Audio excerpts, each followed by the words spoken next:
I know that you can do anything, and no one can stop you.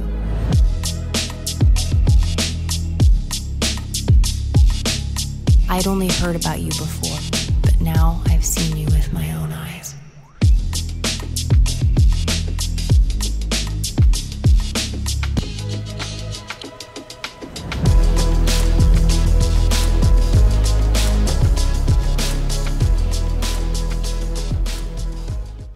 And so that's why there's this passage in Job 12 where Job says that one of the ways we can understand God is by talking to the animals.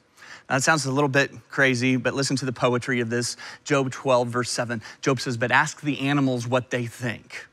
Let them teach you. Let the birds tell you what's going on. Put your ear to the earth. Learn the basics. Learn the fish in the ocean will tell you their stories. Isn't it clear, Job says, that they all know and agree that God is sovereign and that he holds all things in his hand? I mean, as you look around at creation, as you listen to the stories of the animals, don't all the stories agree that God is sovereign and he holds everything in his hand? And so I want us to spend a few minutes doing exactly what Job tells us to do. Just want us to talk to a few of the animals. Just ask them about their creator. We could ask the woodpecker. When a woodpecker is hammering against a tree, a woodpecker's head is going about 15 times a second. Its head is literally moving twice the speed of a bullet. And theoretically, it's moving so quickly that it should kill itself. But there's this, I don't know what you call it. I call it a shock absorber. There's this shock absorber that's built in that God has put between the brain of the woodpecker and the beak of the woodpecker. And engineers would tell you that we really haven't been able to come up with anything that matches it.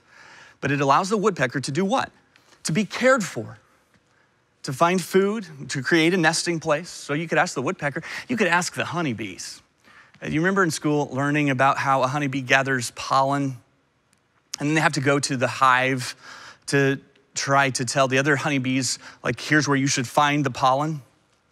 And when the honeybee goes to tell the other honeybees where to find the pollen, how does it give directions? It took scientists a while to kind of figure this out. Like, how does it say, you go straight this far and then you take a left and then it's a hard right? How does the honeybee tell the other bees where to find pollen?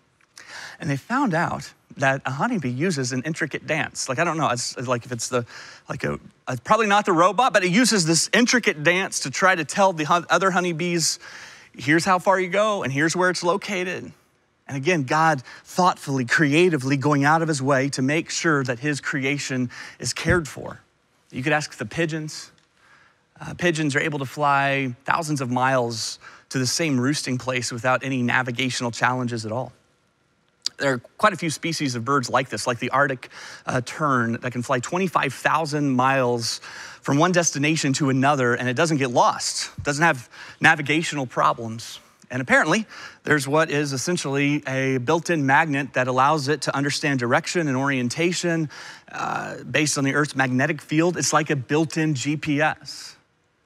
I was reading that one of the world's leading helicopter manufacturers uses the dragonfly as a model for their helicopter. I didn't say as an inspiration, like as a model. They did over 2,000 computer renderings of a dragonfly and how it maneuvered as a way to design their helicopter. And I could keep going, but you get the idea. Job says, talk to the animals, let them tell you their story. God is a creator who cares for his creation. God has the world in his hands. So all of chapter 9 is just that. It's just God answering some of life's most difficult questions by pointing out his creation, just one animal after another in chapter 39.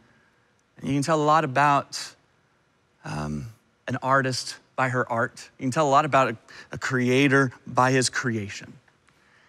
And so the creation not only speaks to us about the power and strength of God, but it also invites you to the other side of the bed.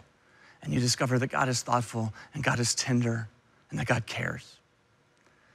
So I'll just acknowledge it again, because I know it's a sticking point for some of you that God doesn't answer a lot of Job's specific questions. That's what some of you want. Like you want to put him on the stand and you want to ask him some questions and you want him to give you an explanation. But here's the reality of it. God does not owe Job or you or me an explanation. He is God.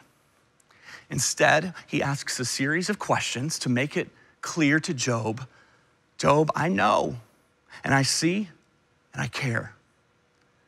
And so the question is, even though you don't have all the answers to your questions, do you believe he cares? Do you believe it? Let's imagine that you're a parent and you take your 3-year-old daughter to the doctor to get some shots. If you're a parent, you know how miserable this is. You're taking your 3-year-old daughter to get poked with needles at the doctor. And you try to explain it, but they don't understand it. They just know that you're taking them to a place where they're gonna experience pain. And so they ask, why? And you could give the scientific explanation. Like you could give them statistics about why you're doing this, but they don't get it. They're 3. From their perspective, they just don't understand. They're not capable of understanding. And so all they know is that you took them to this place, they got poked with needles, and now they're supposed to believe that you still care about them. So how do you convince them that you really care? Well, here's one way you could approach it. You could say to your 3-year-old daughter, hey, let's walk over to the closet. And you open up the closet doors in the hallway and you show her the blankets. Why are those blankets there? For when I'm cold. And you walk her over to the pantry and you open up the pantry and she sees the food. Why is that food there? For when I'm hungry. You walk her over to the medicine cabinet and you open up the medicine cabinet. And yeah, it's pretty unorganized and a lot of the medications are frankly out of date. But those dates tell the story of how you have cared for her. And so you start asking these questions. Do you see this? Do you see this? Do you see this? Everywhere around you is evidence that you are loved and that you are cared for. And so that's what God does for Job. And Job starts to see God's provision in ways that he never understood before. I think part of that is because when we first meet Job, he just didn't really need it. He seemed like the type of guy who had, everything taken care of. There was not anything desperate, no pressing needs to be dealt with in his life. When we meet Job in Job chapter 1, verse 3, it says he owned 7,000 sheep and 3,000 camels and 500 teams of oxen and 500 female donkeys. I don't know exactly how that translates, but my hunch is if you had 500 female donkeys back then, you're probably doing pretty well for yourself. And so the Bible describes Job as someone who has every need taken care of, that his future is secure, but then suddenly and without notice, it's all stripped away. It was all mapped out for him, and now he doesn't know how it's gonna go. There's no plan B. There's no contingency fund. But you remember at the conclusion of this book in chapter 42, verse 5, you remember Job says to God, God, my eyes had heard of you before, or my ears had heard of you before. So chapter 1, everything's going well for him. Doesn't really have any big needs, but Job says, in that time my ears had heard of you. Like I'd heard of you. But then he says, now my eyes have seen you. And what happened to Job? When he sees his need for God, he sees God. When everything around him gets stripped away, he starts to see God in a way that he never had before. Can I tell you about one more animal? I was reading about this really cool bird. It's called the golden plover. Now it looks huge on this screen next to me, but it's about the size of a blade of grass. Just a tiny little bird, but it makes every year a 2,500-mile journey, and it has no place to rest. So it goes from like Alaska to Hawaii. It has no place to rest. It takes an average of 88 hours flight time. It beats its wings 250,000 times consecutively. And so scientists have looked at the golden plover, the size of the bird, and they've just determined that based on its size and how much fuel it would take to make such a journey, that it's not technically possible. They know it's possible because it does it, but on paper it's not possible. Like they can't calculate it to where it would make sense, that it would be possible. According to scientists, the golden plover at best can make it 81% of the way. But at 81%, they should just crash into the sea. but it doesn't crash into the sea. And I just want you to think for a moment about the God of the golden plover. Because I know some of you are tired and you're kind of consumed by thoughts of, I'm not sure I'm gonna make it. Like you can't see from here where you're supposed to land. Like you've done the math and it doesn't make sense. And you wake up each day and you try to keep going, but you're exhausted. And at first you thought, okay, I can do this. And for a few weeks you did, but things have just stretched on. And now it feels too far and it feels too long and you don't know how much longer it's even gonna last. It feels like you can't make it. Maybe you think I can make it 81% of the way. Well, here's what I'm wanting to tell you. What I'm thinking Job wants you to understand. This is where you will meet God. When you are weak and you can't go any further, you have an opportunity to meet God in a way that you never have before. That maybe you've heard about him, but now you can see him. Maybe you grew up in church, you went to Sunday school, you remember some flannel graph lessons, you could tell some Bible stories, but it didn't mean anything until now. There's something about seeing our need that allows us to see God. Now look, if we're honest, I don't know that any of us really want, none of us really want that. Like we want to live in a way where God is nice, but he isn't really necessary. Like, okay, yeah, I'll go to church a couple times a month, kind of check in, maybe Christmas and Easter. I believe in God, I think God is nice, but I don't want to have to depend on him. And so what we do is we try to arrange our futures and save our money in a way that makes God unnecessary.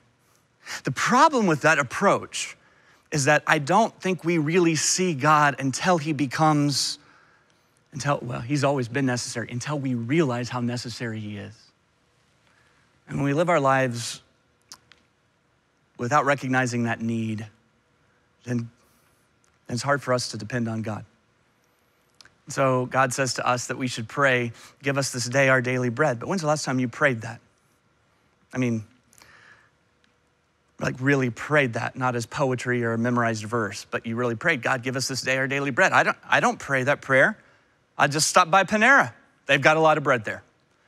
And God says to us, hey, don't be anxious about anything, but make your requests known to me. Well, it's a really beautiful invitation, but I also got this new prescription from my doctor, so I think I'm good.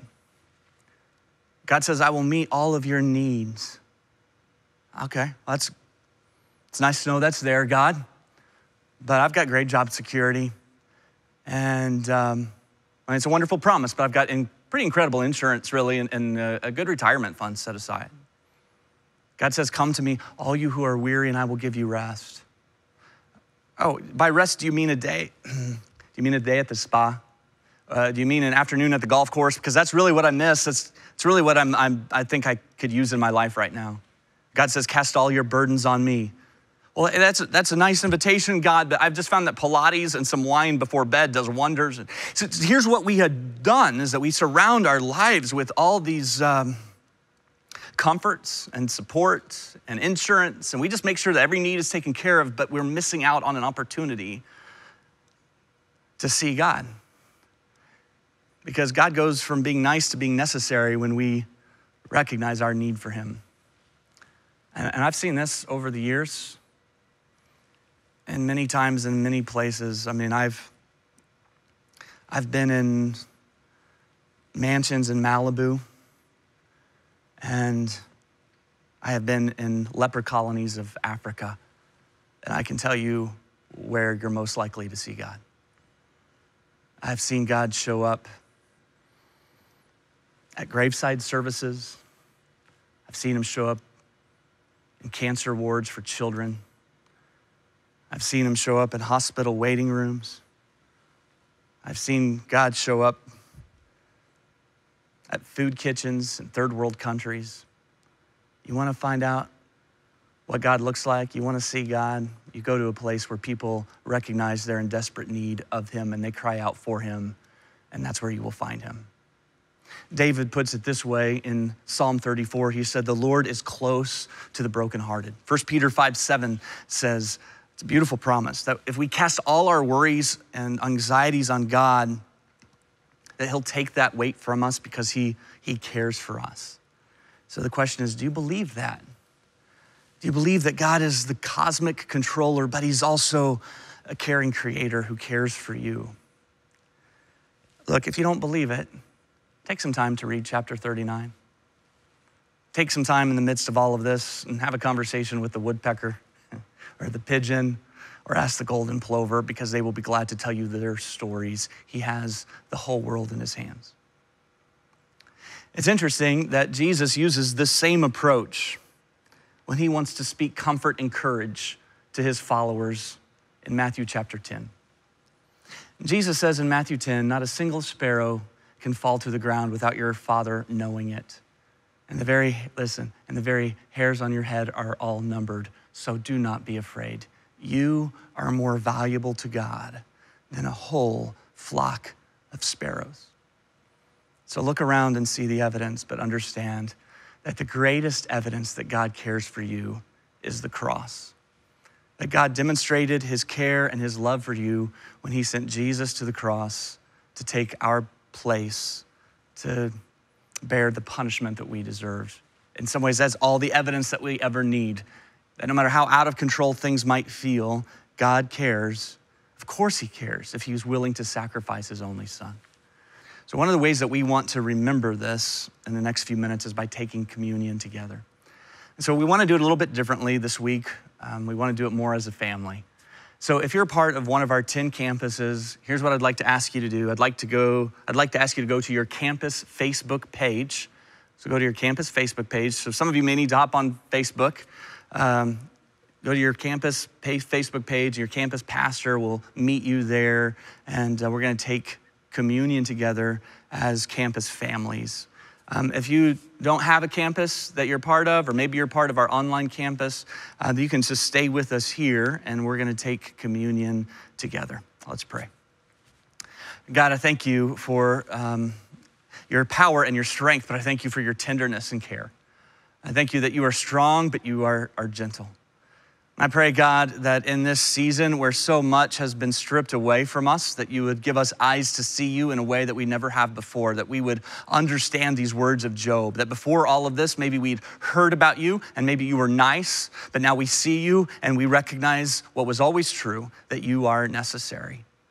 And so, God, I pray that you would allow us to receive just comfort in knowing that you know the number of hairs on our head, that just as a sparrow falls to the ground without you, can't fall to the ground without you knowing it, that nothing would happen to us today without you realizing it, that we're more valuable to you than a whole flock of sparrows. So I pray, God, that you would fill us with courage and confidence knowing that you care. In these next few minutes as we take communion together, I pray, God, that our greatest evidence, our greatest reminder of how much you care about us would be the sacrifice that you made for us when you sent Jesus to take our place on the cross. It's in his name we pray.